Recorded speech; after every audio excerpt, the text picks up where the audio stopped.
శ్రీ గురుదత్త జై గురుదత్త అందరికీ నమస్కారం. Welcome to Thokaredu channel. కొత్తగా దత్తాత్రేయ స్వామి వారి మాలధారణ చేసేవారు పాటించవలసిన నియమాలు, పూజా విధానం బ్రహ్మశ్రీ ఈశ్వర శర్మ గారి ద్వారా తెలుసుకుందాం.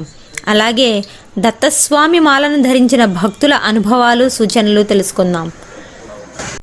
జై గురుదత్త, జై గురుదత్త, జై గురుదత్త, జై గురుదత్త, జై గురుదత్త అండి. ఈ యొక్క దత్తాత్రేయ స్వామి వారి కోసం కొంతమందికి తెలియని భక్తులుగా వివరించి చెప్పడం జరుగుతుంది. ఈ యొక్క మాల విధి విధానాలు ఏంటంటే, మార్గశిర పౌర్ణమి దత్తాత్రేయ స్వామి వారి యొక్క పుట్టినరోజు సందర్భంగా ముందుగా స్వామివారి యొక్క సప్తా దీక్ష కార్యక్రమం వేసుకోవడం జరుగుతుంది. ఈ యొక్క పూజా నియమాలు ఎలాగంటే, ప్రతిరోజు కూడా తెల్లవారుజామున 4:30కి దత్తహోమ కార్యక్రమం, తదుపరి ఆ దత్తాత్రేయ స్వామివారికి పంచామృతాలతో డైలీ కూడా పూజా కార్యక్రమం ఉంటుందండి. అనంతరం స్వామివారి యొక్క శరణఘోష అష్టోత్తర పూజతో ఉదయం 6:30కి పరిపూర్ణం అవుతుంది. అలాగే అన్ని మాటలు అయితే ఉదయం సాయంత్రం మాత్రమే శరణఘోష ఉంటుంది.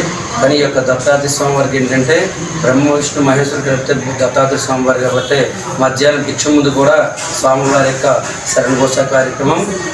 అలాగే ప్రతి చోట గుళ్ళో 3 కానీ 9 కానీ 11 ప్రదర్శన ఉంటాయి. కానీ ప్రతిసారి కూడా బ్రహ్మ విష్ణు మహేశ్వర ముగ్గురు చోట్ల 9 ప్రదర్శన చేయడం జరుగుతుంది. ఈ యొక్క స్వామివారి యొక్క ఉండేది ఉదయం వృక్షం దగ్గర, ఉదయం వృక్షం 11, 9 దత్తాత్రేయ స్వామివారి 9 కూడా ప్రదర్శన చేయడం జరుగుతుంది. అలాగే మధ్యాహ్నం కూడా శరణఘోష, సాయంత్రం భిక్షా కార్యక్రమం, సాయంత్రం కూడా స్వామివారి యొక్క అష్టోత్తర పూజా కార్యక్రమం ఉంటుందండి. కావున ప్రతి ఒక్కరూ తెలియజేస్తున్నాం. ఈ యొక్క పూజా నియమాలు ఏంటంటే, ఉప్పు కారం కొన్ని కూడా తగ్గించి తినాలి, అల్పాహారంగా కొంచెమే తినాలి, దీక్షను కిందనే బ్రహ్మచారిగా ఉండాలి, బ్రహ్మత్వం పాటించాలి, కిందనే పడుకోవాలి. ఇలా ప్రతి సంవత్సరం కూడా గత 20 సంవత్సరాలుగా ఆనపత్తి శాస్త్రి సాయిరాం మందిర్ వద్ద నిర్వహించడం జరుగుతుంది. జై గురుదత్త, జై గురుదత్త, జై గురుదత్త, జై గురుదత్త, జై గురుదత్త. మేము భక్తులందరం కలిసి భిక్షాటన చేయడం జరిగిందండి. ఆ ఇచ్చిన భిక్షాటనతోనే ఈ రోజున పౌర్ణమి రోజున, దత్త జయంతి రోజున మన దత్తస్వాములందరికీ, దత్తమాల ధరించినటువంటి దత్తస్వాములందరికీ కలిసి కొన్ని సుమారు 3,000 నుండి 4,000 మంది భక్తుల వరకు ఈ యొక్క మహాన్నదాన కార్యక్రమాన్ని జరిపించడం జరిగిందండి. ఈ దీక్షలో ప్రత్యేకమైనటువంటిది భిక్షాటన చేయడం అన్నది ప్రత్యేకమని మీ అందరికీ కూడా తెలియజేస్తూ, జై గురుదత్త, జై గురుదత్త, జై గురుదత్త, జై గురుదత్త, జై గురుదత్త, జై గురుదత్త. ఈ సప్తమ మాల అండి, 7 రోజుల మాల. మనం 7 రోజులు కూడా చాలా భక్తి శ్రద్ధతో మనం ఈ దీక్షని చేపట్టాం. అలాగే ఏ మాల వేసినా భిక్షాటన అంటూ చేయరు. ఈ మాలకి భిక్షాటనే మెయిన్. ఎందుకంటే ప్రతి ఇంట భిక్ష వ్యక్తి మనం పూజించాలి. ఈ మాల వేసిన వాళ్ళు మనకి ఇప్పుడున్న బిజీ రోజుల్లో అంత అవడం లేని వలన 3 రోజులు భిక్షాటన చేయడం జరిగింది. ఆ భిక్షాటనలో చేసిన వాటితోనే ఈరోజు అన్న సమారాధన కార్యక్రమం జరిగింది దత్త జయంతి సందర్భంగా. అలాగే ఉదయం లక్షపత్రి పూజ కూడా చేశారండి స్వామివారికి, దత్తస్వామికి. ప్రతి సంవత్సరం కూడా మేము ఎంతో రంగరంగ వైభవంగా ఈ 7 రోజుల్లో ఒకరోజు రథోత్సవం కూడా చేస్తున్నామండి. ఆ స్వామివారు కృపా కటాక్షాలు అందరి మీద ఉండాలని కోరి ప్రార్థిస్తున్నాం. జై గురుదత్త, జై గురుదేవదత్త, జై గురుదేవదత్త, జై గురుదేవ, జై గురుదేవ, జై గురుదేవదత్త, జై గురుదేవ. జై గురుదేవదత్త. ఈ దత్తమాలలో వేసుకున్న భక్తులందరికీ కూడా ఎన్నో విజయాలు తలపెట్టడం జరిగిందండి. దత్తమాల వేసుకునేటప్పుడు మేము పలానా పని మీద వేసుకుంటున్నాం స్వామి, నాకు ఆర్థిక ఇబ్బంది ఉన్నా ఆర్థిక ఇబ్బందులు తొలగిపోతే నేను దత్తమాల వేసుకుంటానంటే, వారికి ఆ దత్తమాల వచ్చే సమయానికి ఆర్థిక ఇబ్బందులన్నీ తొలగిపోయి అనుకున్న దానికన్నా కూడా దీర్ఘంగా దీక్షని కంప్లీట్ చేస్తున్నారండి. అదేవిధంగా ఆరోగ్య సమస్య ఉన్న వారికి కానీ, సంతాన సమీక్షలు కానీ, వివాహం కాని వారికి వివాహం కానీ, దేనికోసమైనా సరే తలుచుకుని దత్తమాల దగ్గర మనం కోరుకుంటే ఖచ్చితంగా నెరవేరుతుందండి. అలా నెరవేరిన దాంట్లో నేను ఒకరిని అనారోగ్య సమస్యతో బాధపడుతున్నప్పుడు ఆ యొక్క సమస్యని నాకు దరిజీ అనేకుండా దత్తస్వామి కాపాడడం జరిగింది. అదేవిధంగా మనందరికీ తెలియని విషయం ఏంటంటే, దత్తమాల ధరించిన స్వాములు విరుముడు కట్టుకోవాలా లేదా అని అడుగుతున్నారు చాలామంది. విరుముడు దత్తస్వామికి కూడా విరుముడు ఉంటుందండి. అయ్యప్ప స్వామికి ఎలా ఉంటుంది అలాగే దత్తస్వామి కూడా విరుముడు ఉంటుంది. ఆ విరుముడు తీసుకుని మనం భంగాపూర్ కానీ లేదా మనకు దగ్గరలో ఉన్నటువంటి అతి పుణ్యక్షేత్రమైనటువంటి పిఠాపురంలో ఉన్నటువంటి దత్తక్షేత్రానికి వెళ్తాం. శ్రీపాదవల్ల దత్తక్షేత్రానికి వెళ్ళి అక్కడ శ్రీపాదవల్లిని దర్శించుకుని ఆయనకు విరుముడి సమర్పించుకుని అక్కడ నుంచి కుడేశ్వర స్వామి ఆలయానికి వచ్చి అక్కడ ఉన్న దత్తాత్రేయ స్వామిని పుత్తికా మాతను కూడా దర్శించుకోవడం జరుగుతుంది. ఇక్కడతో ఈ యొక్క దీక్ష సమర్పం అవుతుంది. ఈ దీక్షలో ముఖ్యంగా మన గురుభవన్ చెప్పినట్టుగా భిక్షాటన అనేది చాలా ముఖ్యమైన సంఘటన అండి.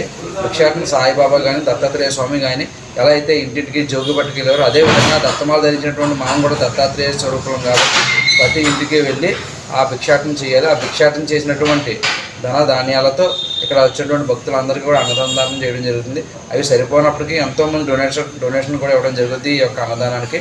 వాళ్ళ యొక్క కోరిక నెరవేరడంతో జై గురుదత్త, జై గురుదత్త. నమస్కారం అండి. నేను ఇదే దత్తమాల వేసుకోవడం మొదటిసారి అండి. కానీ వేసుకున్నప్పుడు ఎలా ఉంటుందో ఏంటి అని అనుకున్నాను, కానీ అన్ని మాలలాగే ఉంది. కానీ అసలు మాలలు వేసుకున్న తర్వాత ఎంత ఆధ్యాత్మికంగా ఉందంటే సంవత్సరం అంతా పూజ ఎలా చేసామో ఈ 7 రోజులు చేసిన పూజలు అలా ఉన్నాయి స్వామి. పొద్దున్న మధ్యాహ్నం సాయంత్రం చేసుకున్న పూజలు అసలు ఆ స్వామివారిని తప్ప ఇంకో ఆలోచన లేకుండా స్వామివారి భక్తితో నిండిపోయిందండి. మేము భిక్షాటనకి వెళ్ళినప్పుడు అసలు ముందర నేను ఎలా అనుకున్నానంటే ఎవరన్నా వేస్తారా ఏంటి, కానీ ఎంతమంది చాలామంది భక్తులు వెళ్ళిన ప్రతి ఇంటికి లేదు అనికట అనకుండా వచ్చి ఎంతోమంది దాతలు కూడా వచ్చారు అండి. మేము ఎన్నో కార్యక్రమాలు చేసుకున్నామండి ఈ 7 రోజులు ప్రత్యేకంగా. ఎంతోమంది భక్తులు మాలేసుకున్న భక్తులు ప్రత్యేకంగా నడుచుకుని వెళ్ళారు. పిఠాపురం దాకా నడుచుకుని వెళ్ళి అక్కడ ఇడుములు సమర్పించుకున్నారండి.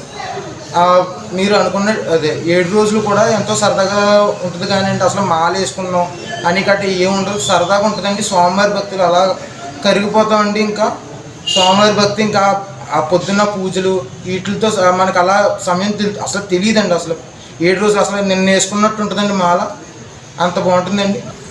జై గురుదత్త, జై గురుదత్త, జై గురుదత్త. జై గురుదత్త. స్వామి, నేను అంతకుముందు మా స్వాములు దత్తాత్రేయ మాల గురించి చెప్పారు, విన్నాను. అంటే మా స్వాములు 16 సంవత్సరాల నుంచి ఇంచుమించుగా ఇక్కడ వేసుకుంటున్నారు. కానీ నేను ఇది మొదటిసారి వేసుకున్నాను.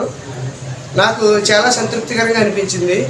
అలాగే మేము మా స్వాములు అందరూ కలిపి 29 మంది వేసుకున్నాము ఇక్కడ గుడి దగ్గర.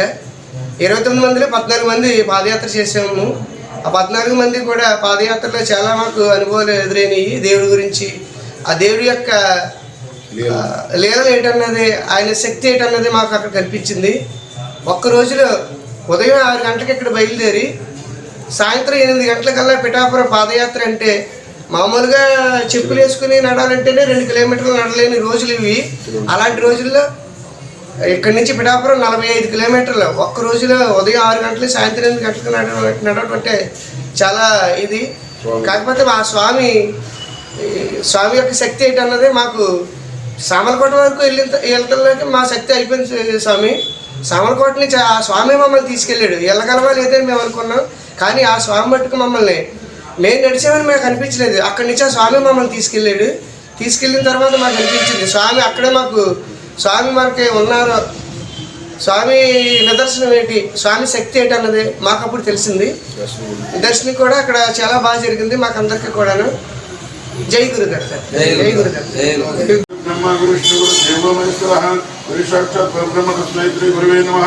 విప్లవం భరధరం విష్ణుం దశవర్ణం చతుర్భుజం ప్రసన్నాదనం ధ్యాయే సర్వజ్ఞం అగజానన పద్మార్కం గజానన మనేంద్రసమర్థానం ఏకదోపాశ్వే ఓం ఓం ఓంకారం త్రైవిన్యాతినేలం కలయత పురుషుర్ముఖి ఓం మహామునయే నమః. ఓం యోగీంద్రాయ నమః. ఓం యోగేశాయ నమః. ఓం దేవేశాయ నమః. ఓం జగదీశ్వరాయ నమః. ఓం పరబ్రహ్మణే నమః. ఓం సదానందాయ నమః. ఓం జగద్గురువే నమః.